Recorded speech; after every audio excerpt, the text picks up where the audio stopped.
안아부가 안아줄게. 한림대 유일무이 고민치료병원, 여기는 힐링병원입니다. 여러분 안녕하세요. 저는 여러분들의 주치 조현태라고 합니다. 저희 아나운서부가 여러분들의 마음속 깊이 묻혀있는 고민을 치료해드리기 위해서 특별 제작한 이번 방송에서 저 혼자 여러분들의 고민을 치료해드리는 것이 아닙니다. 또 제 옆에 한 분이 또 와 계신데요. 모르시는 분들을 위해서 힌트를 잠깐 드리자면 매주 수요일마다 여러분들의 위장을 꼬르륵거리게 만드셨던 분이죠. 유지원 선생님과 함께 하겠습니다. 안녕하세요. 안녕하세요. 어느새 또 의사로 이직을 하셨습니다. 그러게요. 밤낮으로 바쁘게 투잡 뛰고 있습니다. 네. 일단 오늘 저희 힐링병원에서 같이 한림대생들의 고민을 치료해 주실 텐데 이렇게 참여하시게 된 소감 한번 부탁드리겠습니다. 우선 이렇게 함께하게 되어 기쁘고요. 고민 보내주신 분들 모두 감사드려요. 저희가 성심성의껏 진찰해 드리도록 하겠습니다.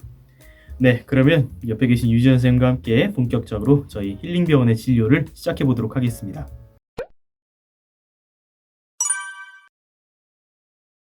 네, 먼저 첫 번째로 의뢰가 들어온 고민부터 살펴보도록 하겠습니다. 첫 번째 방법도 제가 읽어보도록 하겠습니다. 네.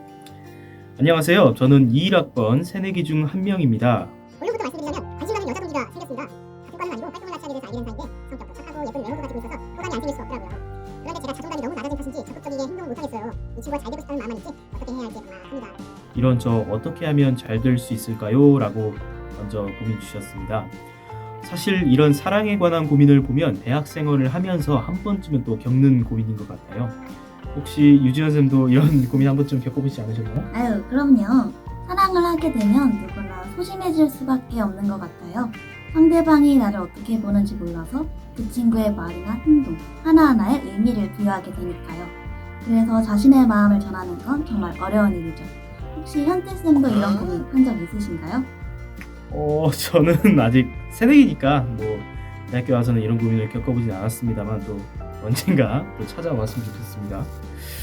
일단 제가 이 고민에 대해서 말씀드리자면 저는 막 너무 처음부터 뭔가를 적극적으로 해야 한다 이런 압박을 우리 학우분께서 안 받으셨으면 좋겠습니다. 오히려 아직은 알고 지낸 지 얼마 안 됐으니까 조금 더 옆에서 그 친구를 바라보면서 그 친구의 성격은 어떠한가 또 취향은 어떠한가를 파악하는 것이 저는 더 중요하다고 생각을 합니다. 어떻게 보면은 또 같은 활동을 한다는 것 자체가 뭐 공통의 관심사를 갖고 있기 때문에 하는 거 아닐까요? 그렇죠. 상대방과 친밀도를 쌓기 위해서도 취향을 파악하는 건 정말 중요할 거예요. 네, 이렇게 관심사나 뭐 성격, 취향 등을 조금씩 알아갔다면 또 그 친구와 같이 이러한 이야기를 꺼내면서 또 그 친구에 대해서 조금씩 알아가는 게 어떨까라고 저는 여기 우리 학우분께 처방을 내려드리고 싶습니다. 근데 사랑이 맺어지는 데에는 타이밍도 아주 중요하니 친밀감을 적당히 높인 뒤 너무 늦지 않게 본인의 마음을 전하셨으면 좋겠습니다. 그죠? 주변에서도 또 그 친구에게 또 호감이 있는 사람이 있을 수 있으니까요. 그죠?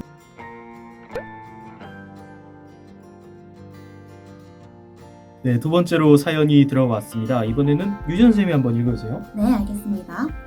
안녕하세요. 저는 21학번 새내기입니다. 바로 반나시기 쪽으로 말해서 저한테서 아는 사람이 없어요. 집도 뚱아들어서 보이고 주변 되는 수업도 다 기대만 들어서 듣고 있어서 학교에 가려고 사람 만나는 거 아니에요. 매일매일 주문을 한 사람들에 만나다 보니 이제는 대학교 친구를 사귀고 싶은데 대학교 친구를 사귀는 방법도 모르겠고 남들은 지금 다 친구들하고 같이 다니는 거예요. 저 어떻게 해야 할까요? 라고 보내주셨습니다. 여기서 그럼 질문을 하나 하자면 지연 쌤께서는 혹시 지금 거주 형태가 어떻게 되시나요? 혹시 기숙사나 자취? 저는 지금 기숙사에서 거주하고 있습니다. 제가 이런 질문을 드린 이유가 또 고민을 들어보니까 제 상황과 많이 흡사한 것 같습니다. 저도 현재 지금 통학을 하고 있긴 한데 서울이어서 거리가 꽤 되거든요. 그러다 보니까 저도 학교를 그다지 많이 오지도 않고 또 과에서 아는 사람도 몇 명 없거든요. 그래서 이 고민을 들었을 때 저로서는 또 공감이 될 만한 그런 고민이었던 것 같습니다. 서울에서 통학한다고 하셨는데 그럼 힘드시지 않나요? 죽겠습니다. 네, 일단 이 고민에 대해서 말씀드리자면 저는 우리 학우분이 현재 통학 때문에 학교를 별로 나오지 않는다? 이거부터가 저는 먼저 걸림돌이 된다고 생각을 해요. 만약 저는 기숙사를 들어올 수 있는 환경이 된다라고 하면은 저는 기숙사에 먼저 들어오시는 것을 추천드리겠습니다. 아무래도 집에서 계속 있으면서 그런 고민을 가지시는 것보다는 직접 학교에서 사람들을 만나가면서 또 친구들을 사귀는 것도 하나의 방법이 될 거라고 생각을 합니다. 그리고 학교에는 또 지금 많은 동아리들이 또 있잖아요. 그렇기 때문에 그런 활동을 하는 것도 또 하나의 방법이라고 생각을 합니다.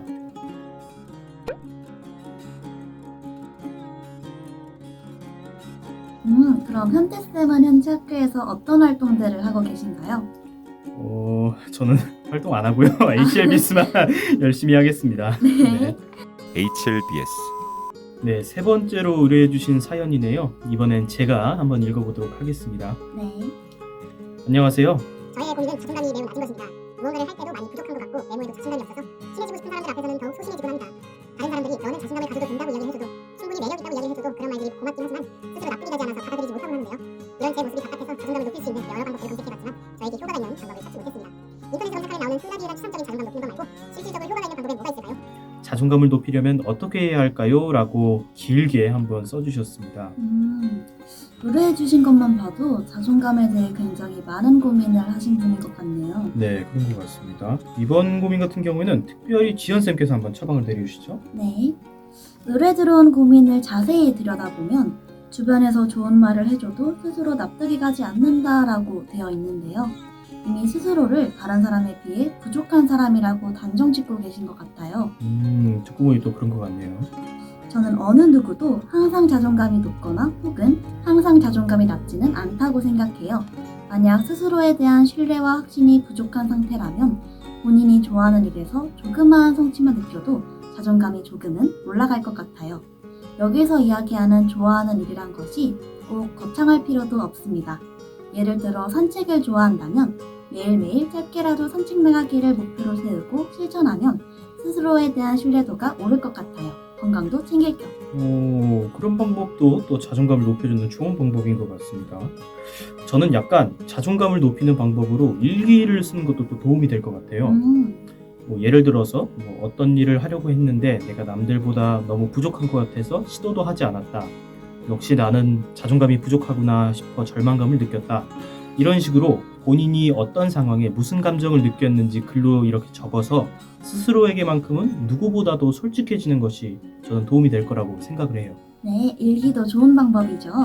자존감이 낮으면 본인에 대한 신뢰와 확신이 부족해 사연자처럼 소심해지기도 하고 타인 앞에서는 자존감이 높은 척 본인을 꾸며낼 수도 있습니다. 하지만 무엇보다 중요한 건 자신에 대해 누구보다 잘 아는 사람은 가족, 친구도 아닌 자기 자신밖에 없다라는 거죠.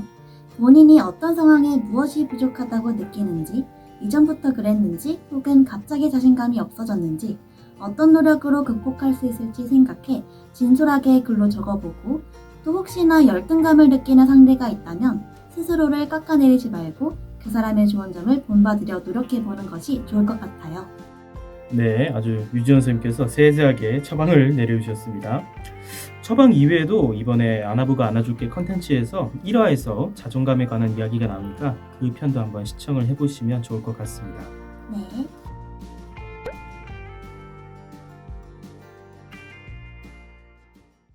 네, 오늘도 이렇게 한림대학생들의 고민을 한번 치료해봤는데 오늘을 계기로 또 제 마음속에 있던 고민까지 싹 사라진 것 같습니다.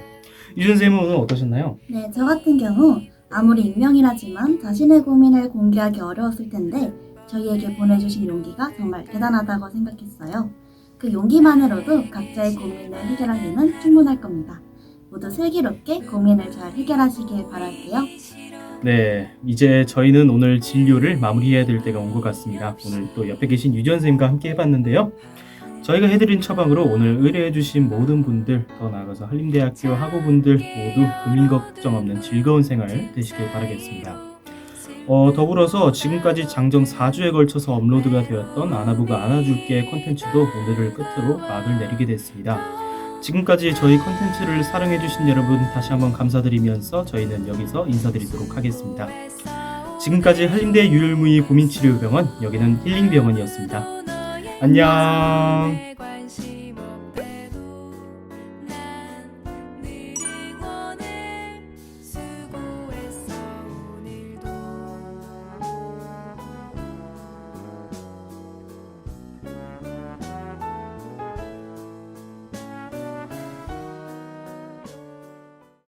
지성의 상징 한림의 소리. 여기는 한림대학교 방송국입니다. HLBS